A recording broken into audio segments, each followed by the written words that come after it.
sa mahal kong kapatid. Una sa lahat, laking pasasalamat ko na lamang nang malaman ko ikay darating sa buhay namin.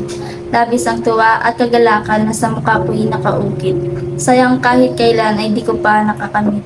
Sa bawat minuto, ikaw ang naiisip at labis ang pananabik. Ngunit dito na pala magtatapos ang kasayahang walang hanggan. Biglang nagbago ang lahat sa araw ng ikay isilang. Sa iba ito'y kagalakan, ngunit dito na pala magsisimula ang lahat ng kalungkutan. Dumaan ang mga araw ng ikaw ay lalong nahihirapan, na parang gugustuhin ko na lamang na ako na lang. Ako na lang ang iyong pahirapan at wag lang ikaw.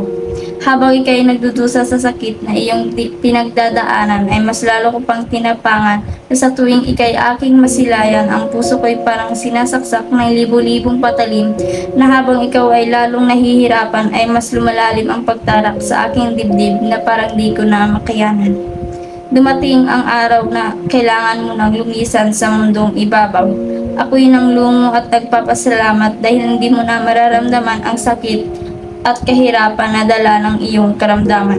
Sa iyong paglisan, dala mo ang aming pagmamahal na hanggang ngayon aming pinanghahawakan. Ako'y nagpapasalamat sa dala mong kasayahan kahit sa saglit tayong nagkasama. Paalam ang salitang aking bibitawan sa oras ng iyong paglisan. Salitang madaling bitawan ngunit mahirap paghawakan at panindigan.